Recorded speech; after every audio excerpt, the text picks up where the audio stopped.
Hola a todos, ¿qué tal? ¿Cómo están?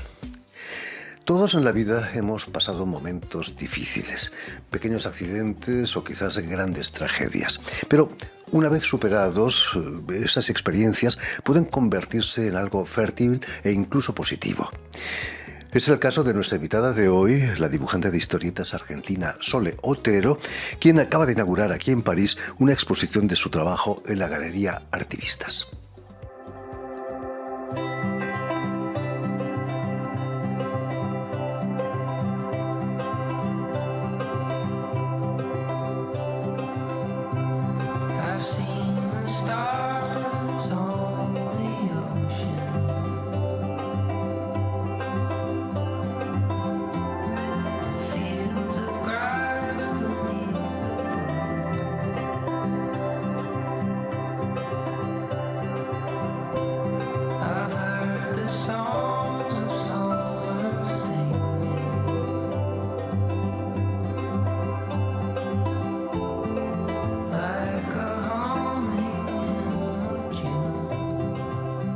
Muy buenas tardes, Sole.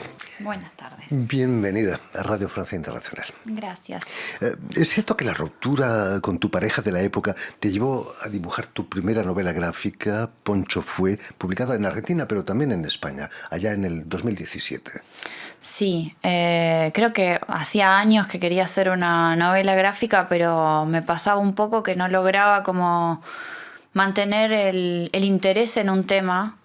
Y me pasó que, nada, tuve una ruptura muy, muy difícil, que la estaba procesando todavía en el momento en el que estaba dibujando la novela gráfica y fue eso, un poco como un trabajo de terapia. De hecho, empecé con la idea terminó siendo mi terapeuta que la había abandonado en un momento y que me dijo como, pero retoma esa idea que estaba bien. Y es eso, mi primer libro fue una especie de catarsis. Y además de que me ayudó como a sobrellevar ese momento y sobre todo fue una relación en donde sufrí gaslighting, que es este término moderno para explicar que la otra persona, me hizo sentir que no estaba entendiendo o percibiendo bien la realidad y que me estaba fallando la memoria y no me acordaba bien las cosas, y hacer un libro fue algo que me sirvió como para encontrar mi propia posición en la historia. Lo escribes como si fuera una carta dirigida a él, ¿no? ¿Sabes si la leyó esa carta? No tengo idea, pero sí, en un principio fue como una especie de... nació mucho de las ganas de que él entendiera lo que nunca me había entendido durante la relación, que era como yo me sentía presionada, controlada. Después eso fue cambiando, porque el proceso del libro duró 3 años y ese fue como el puntapié inicial, pero con el transcurso y el hacer fue un poco más descubrir cuál era mi punto de vista y terminó siendo para mí misma el libro. Por supuesto. Pero empezó de esa forma. No son siempre fáciles, ¿no? Las relaciones de pareja. No, y esa particularmente no, porque he tenido otras más fáciles, pero esa no. He leído que de niña eras una lectora compulsiva y que querías hacer algo para arreglar el mundo. No pude evitar pensar en Mafalda, ¿no? ¿Te gustaba Mafalda cuando eras pequeña? Me encantaba Mafalda, sí, la debo haber leído 1000 veces. Mafalda y Asterix, las dos cosas, pero sí, leí Mafalda, y aparte Mafalda es una obra que se puede leer en muchos momentos de la vida y siempre se le encuentra una lectura distinta. Y además de leer historietas, me gustaba mucho leer en general. Quería ser escritora cuando era chica. Nosotros la leímos en plena dictadura franquista en España, y también en Argentina estaba la dictadura de Videla, ¿no? Tenía una significación especial, ¿no, Mafalda, entonces todavía?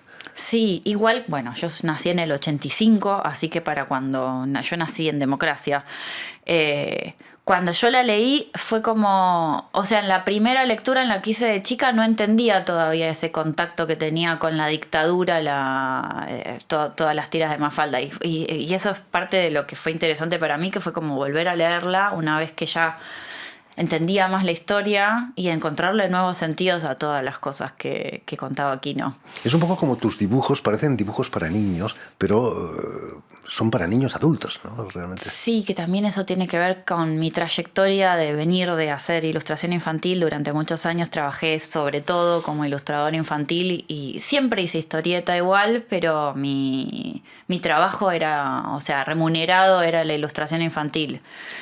De pequeña te gustaban también los dibujos animados. Recuerdo que te gustaban mucho los Picapiedras. Y sobre todo que tu primer dibujo, uno de tus primeros dibujos fue Peebles, la niña de la familia Picapiedra, Sí, ¿no? sí, tenía sí, me encantaba Pebes, me encantaba los supersónicos también, Lucero Sónico. Claro, es la segunda fase de... Sí, los dibujitos de Hanna-Barbera me gustaban mucho. Fantásticos, ¿eh? Te dejan muchos recuerdos. A la niñita de los Picapiedra le traen un amiguito del vecino, que es un chico, un bebé, que se llama Bam Bam, un poco bruto. Haciendo un poco de psicoanálisis, ¿en tu familia no pasó lo mismo con el nacimiento de tus dos hermanos gemelos? Sí, un poco sí, porque bueno, a mí cuando mi mamá estaba embarazada de gemelos nos habían dicho que quizás eran una niña y un niño y terminaron siendo dos varones. Era la época en la que las ecografías creo que no eran tan precisas como ahora, no se sabía tan bien el género desde antes. Y creo que me quedó algo, como siempre, de que quise tener una hermana y no, eran todos varones en mi familia. Qué decepción, ¿no? Sí, después tuve la suerte de 10 años después nacieron mis dos primas que también son gemelas, Bueno, mellizas. ahí se compensó. Y se compensó, una cosa. sí. Esto solo le pasa a Sole, que es el título de tu primer blog que abres en 2006, ¿no? Tantas cosas te pasaban a ti sola, Sole. Sí, siempre en Argentina existe un término de la jerga que es catrasca, que significa cagada tras cagada. Porque es lo que le pasa a alguien torpe, digamos. Y a mí siempre me están pasando cosas de ese estilo. Siempre me estoy olvidando algo, se me cae algo, se me rompe algo. Somos muchos en ese clan, ¿eh? Sí, mucha torpeza y mucho olvido, mucha distracción, estar mucho en mi cabeza y a veces no presto atención a lo que estoy haciendo y me pasan cosas. Y bueno, una de mis primeras historietas era completamente autobiográfica porque bueno, después los libros, en realidad Poncho es un libro de autoficción, igual que Naftalina. Pero en esa época hacía autobiografía real con mi nombre, con el nombre de mis amigos, con el nombre de mi familia. Y Solo le pasa a Sole era un poco eso, era un poco hacer un ejercicio para tener algo que contar y contaba los desastres que me sucedían. ¿No se enfadaban tus amigos o tu familia con esas tiras? No. No, siempre fue más al revés, fue como, ay, yo quiero que me dibujes, nunca me dibujás. No, enojarse no. Y con el tiempo, en la casa se acumula la pelusa de los días. Título de tu primer libro, compilación de tiras, en el 2015. Me contaron que Francis Bacon utilizaba esa pelusa para pintar, lo metía en la pintura en sus cuadros. ¿Sabías eso? No tenía idea. No. Eso, ¿nunca has utilizado la pelusa de los días? En realidad un poco sí, porque como yo soy diseñadora textil, en algún momento hacía una técnica que se llama fieltro agujado, que es agarrar esa especie de pelusa, solamente que te la venden ya teñida y con eso hacer muñequitos. Y hacía eso en un momento, así que sí. Bueno, pues algo queda. ¿Qué supuso para tu carrera, sobre todo, obtener en el 19 una residencia en Angulema? Es la sede de una de las mayores ferias de cómics del mundo. Y yo creo que, bueno, yo estaba tratando un poco de salir de Argentina, sobre todo porque el mercado de la historieta en Argentina es muy pequeño y nada, las puertas que se podían abrir eran o ir a Francia, o sea, venir a Francia o Estados Unidos. Y nada, escuché sobre la residencia porque en el año 2015 se hizo la ciudad de Buenos Aires organizó una residencia con la Maison des Auteurs de Angoulême, una convocatoria, que fue como el único año que hubo fondos para que un artista viaje. Y bueno, yo participé en esa convocatoria y no quedé, pero decidí volver a intentarlo por mi cuenta en otro momento y fue intensa con mi segundo libro que presenté para la convocatoria, pero para la convocatoria general, digamos, no la de la Ciudad de Buenos Aires, y ahí quedé. Precisamente fruto de esa residencia fue intensa, ¿no? Sí. Que novela gráfica que tiene como protagonista un extraterrestre que viene de una muy, muy lejana galaxia y que llega a la Tierra para convertirse en humana. Se llama Coco. Tienes tanto de intensa como la protagonista de Intensa? A veces sí, puede ser. Es necesario, ¿no? Sí, yo creo que sí. Igual es muy difícil. Yo creo que es muy difícil hacer algo artístico si no tiene uno un nivel de intensidad y de sensibilidad. Yo creo que soy una persona muy sensible. O sea, proceso todo de una manera muy racional y analizo todo, pero tengo una sensibilidad muy a flor de piel con un montón de cosas. Me afectan las cosas. Puede ser y positivo. Siento también muy fuerte todo. Es positivo, pero también puede ser peligroso, ¿no? Sí, sí. Es como algo que hay que tener Mucho balanceado. Sí. Otro de tus éxitos internacionales del que nos hablabas fue Naftalina, en la que la protagonista hereda la casa de su abuela para que viva allí y que tiene que vaciarla y limpiarla, y en los que encuentra los recuerdos de toda una vida, ¿no? Es muy duro eso, ¿no? Ver que alguien desaparece y que deja solo recuerdos. Sí, igual a mí creo que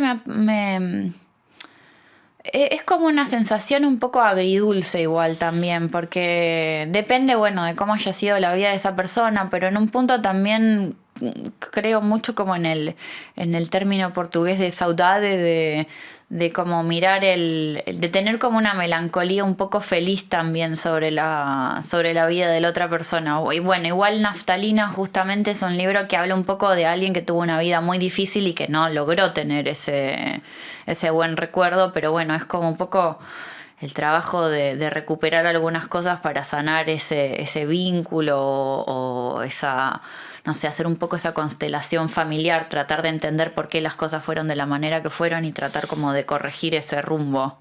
Es agotador ese trabajo, ¿no? Entrar en la vida de una persona que ha desaparecido. Sí, creo que es... y aparte es imposible en un punto también, porque uno nunca conoce realmente qué. O sea, en un punto llega a ser solamente la proyección de lo que uno conoce y de lo que uno vio y de lo que cree y de lo que imagina, pero la realidad es que la verdadera vida de la persona se va con esa persona. Desgraciadamente, ¿no? Por eso hacemos radio, para que la vida de nuestras personas queden al menos un tiempo. Volvamos a la exposición que acabas de inaugurar aquí en París, en la Galería Artivista. Estábamos viendo precisamente las imágenes y el cartel de la exposición. Lleva el nombre de Au fil du temps, que en español sería algo así como con el paso del tiempo. ¿Te preocupa el paso del tiempo? Creo que sí. Igual también era un poco un juego de palabras porque bueno, hay un bordado yo hice una historieta mural bordada no la hice para la muestra, la estoy haciendo hace mucho tiempo y es una historieta que habla un poco como de la soledad y del viaje de la vida y al personaje le va creciendo el pelo a medida que va pasando de un cuadro al otro, es como si pasara mucho tiempo muy rápidamente. Y está bordado, entonces también había como un juego de palabras con el hilo y con la continuidad y con la conexión entre como algo narrado, como con un hilo, con el tiempo. Que creo que la historieta es un medio narrativo, entonces hay algo que de una viñeta a la otra hay una elipsis, hay un salto de tiempo, hay una continuidad. No sé, creo que quedaba todo como unido por el mismo concepto. ¿Te sientes cómoda en la Galería Artivista? ¿Te sientes artivista? Me llama muchísimo la atención estar en una galería de arte porque no es algo a lo que yo haya apuntado durante mi vida porque, no sé, siempre me sentí más, quizás como más cercana al escribir que al hacer obra pictórica o gráfica, pero bueno, terminé haciendo esto. Y nada, y la verdad es que conocí la galería gracias a que me invitaron a hacer esta muestra y es como un rincón muy cálido, es como, sí, muy, no diría pequeñito, pero es como acogedor. Y nada, y la verdad que me quedé muy contenta con cómo armaron todo. Además, en pleno Montmartre, ¿no? Ahí donde tantos artistas han trabajado. Mafalda sería una gran artivista también, ¿no? Sí, yo creo que sí. La vamos a invitar también. En fin, pues ya lo saben, todo el mes de septiembre tienen la oportunidad de visitar la exposición de Sole Otero en la Galería Artivistas aquí en París, en el 35 de la Rue Blanche, como decíamos, en pleno barrio de Montmartre. Muchísimas gracias, Sole, por haber estado aquí con nosotros. Muchísimas gracias por la invitación. Mucho éxito en esta exposición. Permíteme también que dé las gracias a Julian Leng y a Adrián Toureau, quienes se han ocupado hoy de la realización del programa. Y también saludar a nuestros telespectadores, porque también los tenemos, que nos siguen en todo el continente americano, desde Chicago hasta la Patagonia, gracias a la cadena Unión Continental Latinoamérica y una red también que se llama TAL, que reúne televisoras públicas y universitarias de América Latina. Y a ustedes, muchísimas gracias por su atención y les damos cita para una nueva edición de El Invitado de Radio Francia Internacional.